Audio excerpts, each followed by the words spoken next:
anak SMK bisa apa? Masalah sosial emotional learningnya, jadi masalah kemampuan hubungan sosial, hubungan emosional, dan juga masalah attitude, karakter, dan perilaku. Kemampuan dia bekerja sama itu yang paling penting, terutama cari tempat kerja yang memberikan kita kesempatan buat berkembang sama belajar. Keren ya, arek iki ketokane cocok iki dadi pegawaiku. Misalkan sebetulnya ada nggak tipsnya?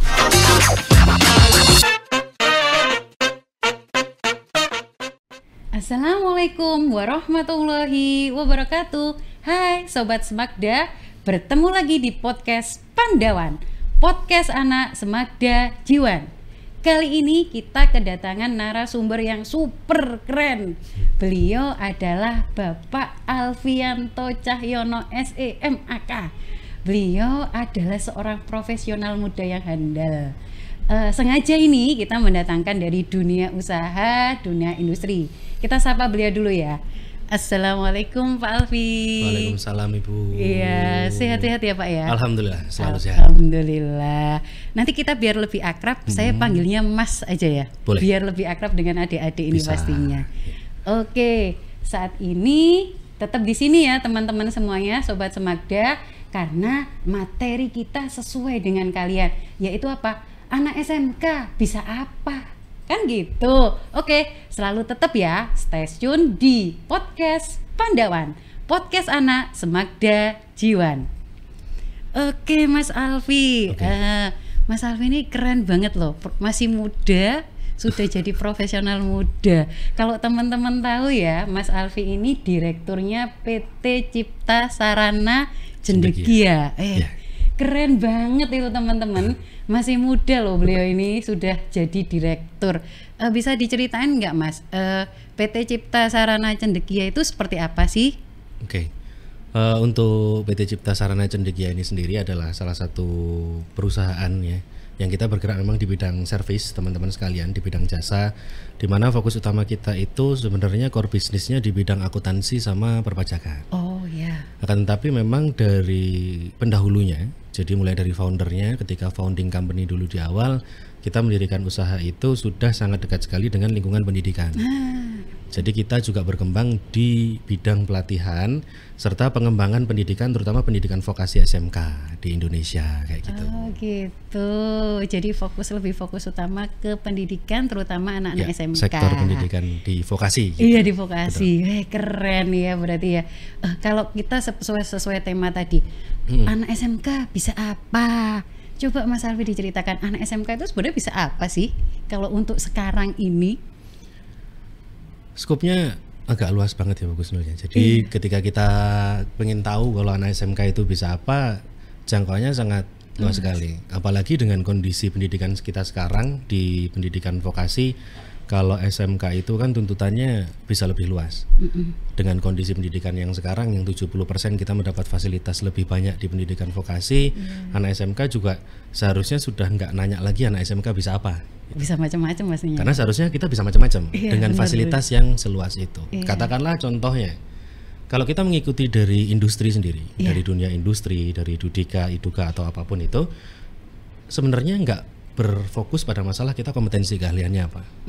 Karena saya yakin di luar sana industri pasti menginginkan hal yang sama juga. Sebagai contoh, kalau teman-teman akuntansi, saya rasa ketika industri itu mengharapkan ada lulusan SMK yang direkrut atau ditarik, mereka nggak mau. Mereka cuman punya anak akuntansi dengan spek keunggulannya adalah memahami kompetensi keahlian akuntansinya. Nggak cuman itu. Nggak cuman itu. Karena sekarang di luar sana yang dicari adalah kalau bisa kita bisa dapat satu orang yang bisa mengerjakan pekerjaan 2-3 orang. Oh iya. Karena eranya sekarang udah era yang luar biasa sekali. Era digital itu memudahkan sekali. Jadi kalau ditanya anak SMK itu bisa jadi apa? Semuanya bisa. Keren. Anak SMK bisa jadi apapun pastinya ya. Iya. Serius. Dari industri aja sudah punya yang namanya jangan optimis, anak SMK bisa apapun gitu ya Pak ya. Oke, berarti kalau kita berbicara industri, tadi ada rekrutmen seperti itu. Sebenarnya apa sih Pak yang diinginkan dari industri itu? Kalau misalkan mau merekrut tenaga dari anak SMK itu, pinginnya anak SMK yang bagaimana? Yang tahan bantingnya itu seperti apa gitu?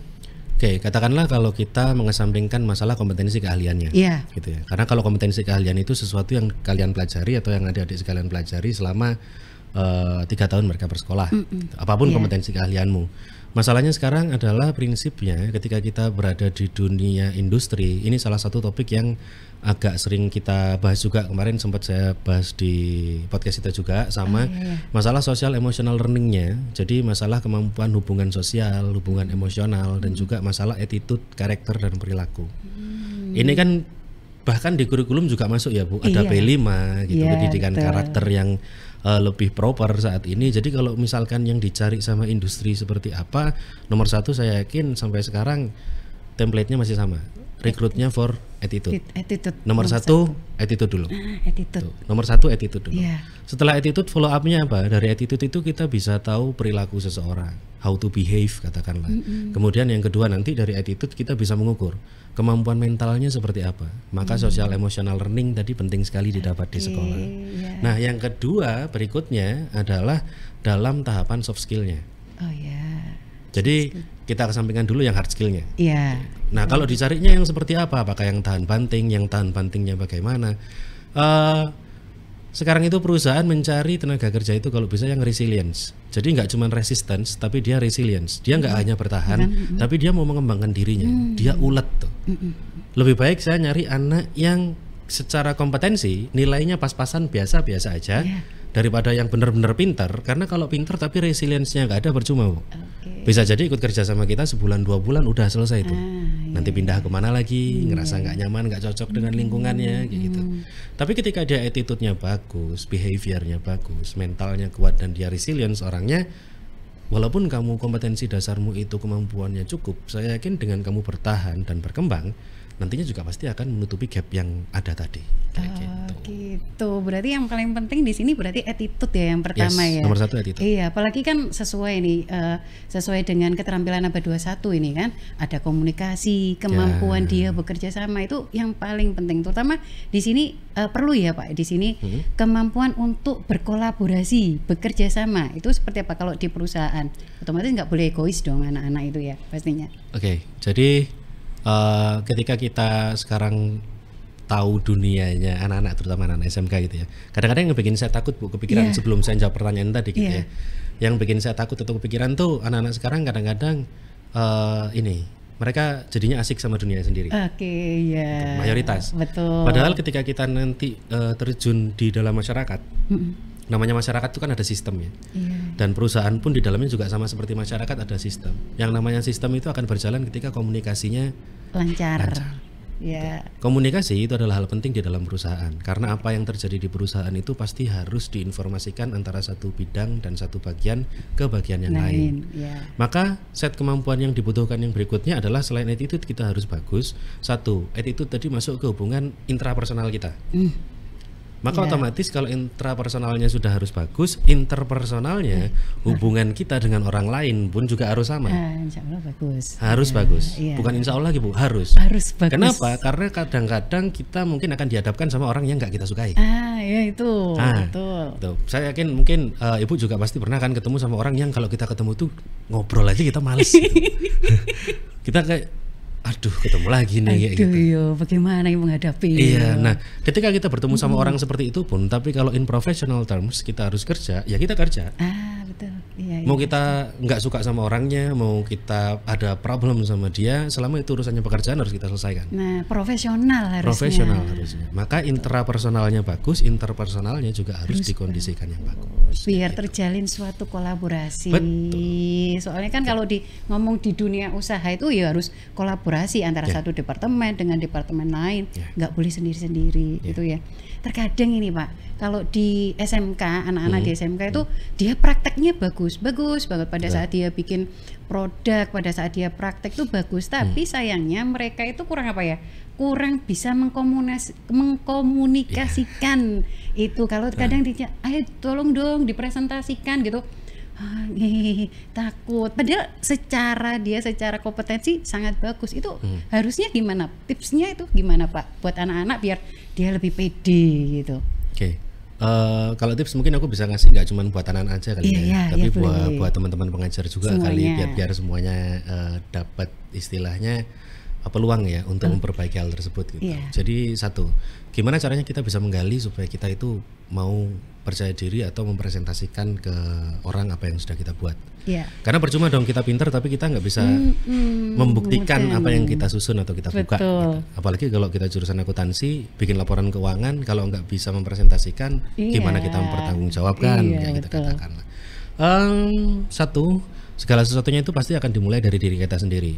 Yang teman-teman sekalian harus tahu, rasa percaya diri itu nggak ada hubungannya sama kita tipikal orang introvert, extrovert atau ambivert. Saya sering sekali ketemu anak SMK sekarang kalau saya minta untuk presentasi itu, saya minta untuk public speaking di depan, atau ketika wawancara, kenapa kamu kok nervous? Iya Pak, saya tipikal orangnya introvert gitu. Nggak ada urusannya. Bahkan 70% pembicara terbaik di dunia itu orang-orang introvert, bukan orang extrovert. Nah, gimana caranya kita menggali itu? Satu-satunya adalah kemungkinan yang bisa kita capai supaya kita mampu berpresentasi dengan baik. Nggak ada cara lain selain latihan. Latihan terus. Latihan. Masalahnya gimana mereka mau latihan? Saya serahkan sama Bapak Ibu guru nih. Seberapa banyak mau memberikan kesempatan dan kesadaran bagi anak-anak, kita kasih mereka fasilitas untuk mereka melakukan itu. Jangan didorong Bu, tapi didampingi, diajak gitu. Gimana caranya? Satu, kita ajak mereka untuk mengekspresikan hal-hal yang sederhana dulu. Ya, kita tanya hari ini ngapain, apa yang membuat kamu senang hari ini gitu, apa yang bikin kamu pusing, kamu kok kelihatan wajahnya nggak enak gitu, apa. Ajak mereka untuk menceritakan sesuatu yang mudah dulu. Semakin mudah mereka bercerita sama kita, maka ketika mereka berlatih berbicara, mereka akan semakin terbuka. Ketika mereka merasakan bahwa terbuka itu enak, ya, mereka akan secara nggak langsung terbiasa pada akhirnya untuk mempresentasikan apa yang sudah mereka buat dan susun sendiri. Betul. Iya, terbiasa apa-apa diceritakan, apa-apa diseringkan gitu ya. Dan ini nyon sewu ini untuk Bapak Ibu guru berarti memberikan ruang kepada siswa, biar siswa itu bisa mengeksplor apa yang dia punya, bisa mengekspresikan apa yang dia punya sehingga kemampuan berkomunikasi mereka cukup bagus. Terus juga buat anak-anak sendiri, Sobat Semagda ini khususnya, nggak ada alasan aku introvert berarti kan aku nggak bisa ngomong, nggak ada alasan seperti itu. Harus mau berlatih. Itu urusannya cuma sama kenyamanan kita aja kok Bu. Kalau introvert berarti kita ngecas diri kita itu ketika kita lebih banyak di situasi yang kondisi yang sepi gitu. Kalau dari jalur komunikasinya, selama kita masih bisa berkomunikasi dengan baik, rasanya nggak masalah. Tetap ngobrol, diomongkan, apalagi obrolan-obrolan yang berkualitas pastinya ya. Harusnya sih kayak gitu. Obrolan yang berkualitas, yang ada value-nya. Kan karena seseorang itu dilihat dari value-nya pada saat dia berbicara kan gitu ya. Menarik sekali ini. Terus ini untuk siswa ini, untuk anak-anak ini tadi yang untuk belum bekerja, berarti disiapkan kemampuan komunikasi, disiapkan kemampuan kolaborasi kan gitu kan. Nah ini kalau bagi yang sudah bekerja, itu sebenarnya bagaimana agar itu tadi dia punya daya tahan, terus tahan banting biar dia nggak cepat keluar ke sana kemari, harusnya seperti apa anak-anak itu yang sudah bekerja ini, dalam hal sudah bekerja seperti apa itu harusnya Pak Alfian? Gini, ketika kita sudah dalam posisi kita misalkan nanti kalian udah dapat pekerjaan ya teman-teman sekalian gitu ya, jangan terbiasa untuk memutuskan sesuatu itu pakai emosi dulu yang pertama.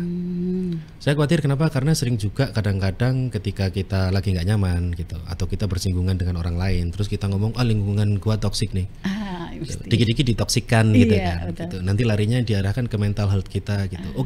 Mental health problem is real, ada. Tapi kita juga nggak bisa dong tiba-tiba ngejudge kita dikit-dikit lingkungan ini nggak nyaman dan ini gitu. Maka yang harus kamu lakukan adalah tips dari saya kalau kamu sudah bekerja nanti, satu, pahami dulu ketika kamu masuk ke dalam tempatmu bekerja. Selalu amati. Maka gunakan bulan-bulan awal dalam bekerja itu untuk melakukan pengamatan. Namanya manusia, skill survive yang paling tinggi pertama itu adalah kita harus mau melakukan yang namanya pengamatan.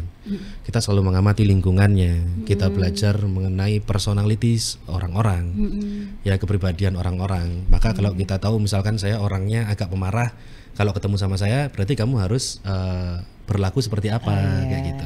Bukan people pleasing, tapi kita lebih berusaha menghindari gesekan-gesekan nggak perlu ke diri kita.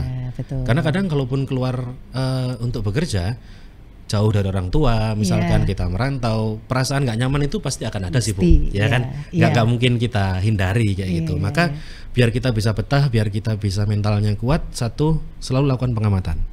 Observasi. Observasi terlebih dahulu. Iya. Setelah observasi, maka kita akan bisa beradaptasi, Oke. menempatkan diri dengan baik, menempatkan posisi dengan baik.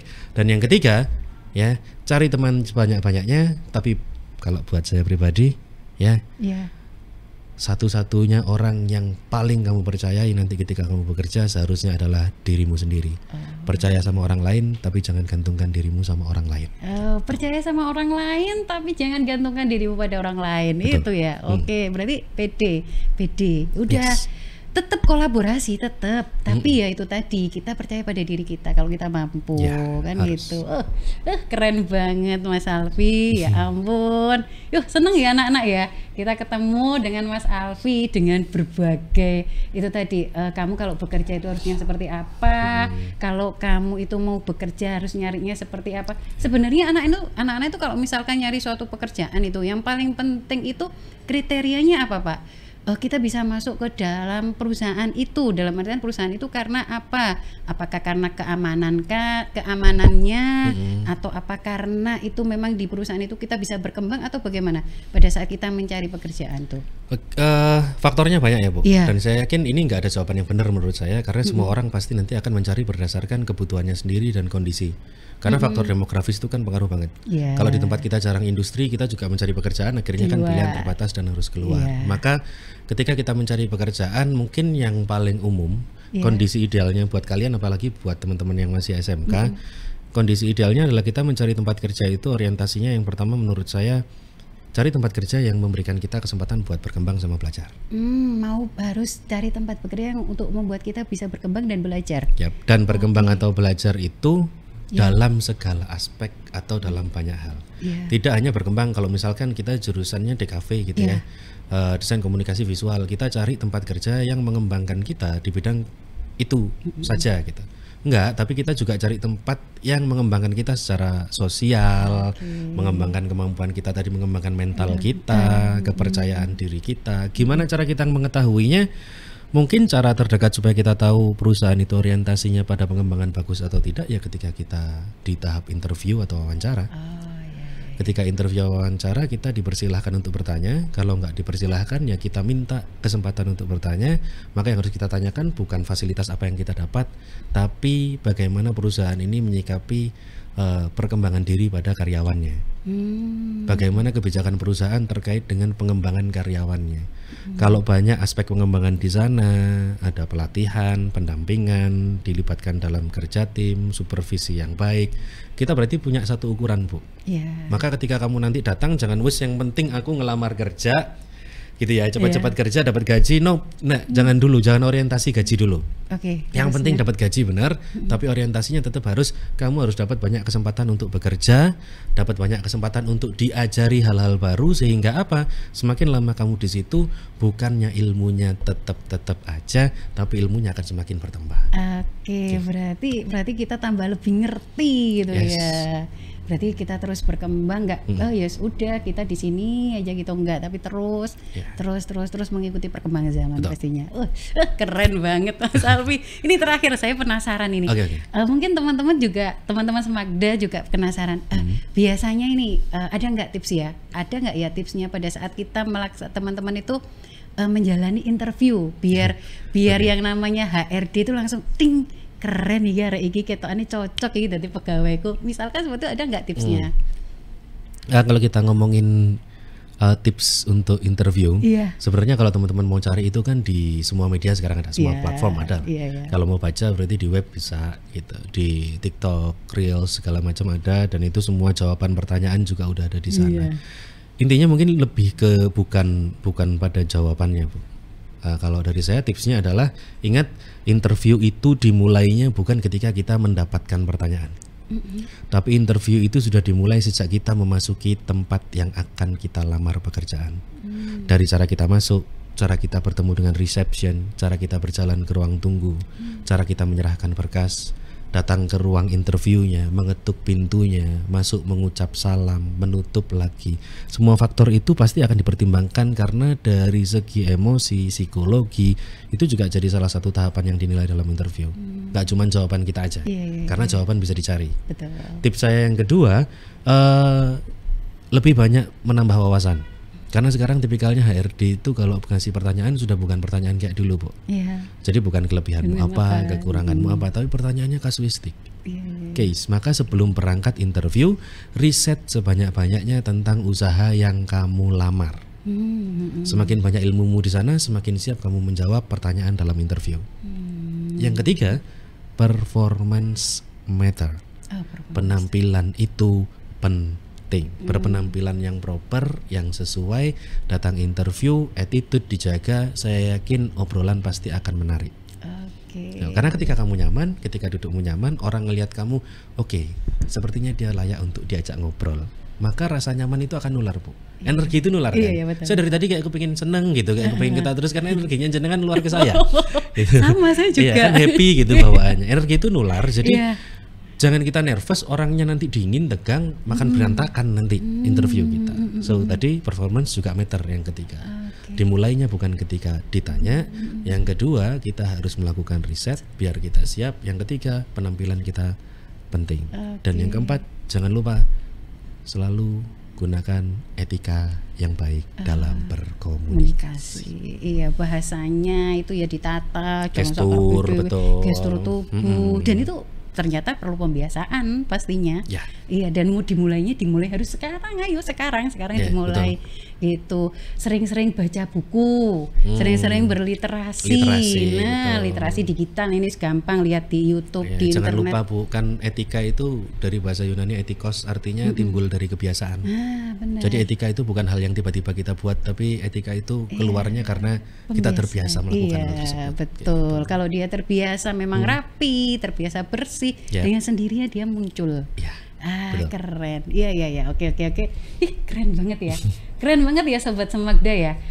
Itu tadi banyak banget yang kamu dapatkan. Mulai kamu itu bekerja harus bagaimana, berkomunikasi harus bagaimana, berkolaborasi harus bagaimana, sampai tadi dikasih tips oleh Pak Alfi bagaimana caranya kamu untuk menghadapi interview. Gak mulai dari interview tok, enggak, tapi sejak awal-awal harus sudah dipersiapkan gitu. Keren Pak Alfi.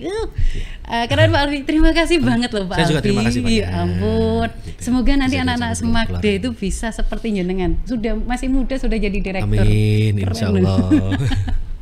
Sehat-sehat ya Pak Alfi ya. Sehat terus, insyaallah. Nanti Ibu juga. Iya, nanti bisa kapan-kapan kita bisa ketemu dengan adik-adik di Semagda lagi, ngobrol-ngobrol lagi, ngobrol banyak hal tentang adik-adik. Ternyata anak-anak SMK itu nggak boleh loh ditanya anak SMK bisa apa.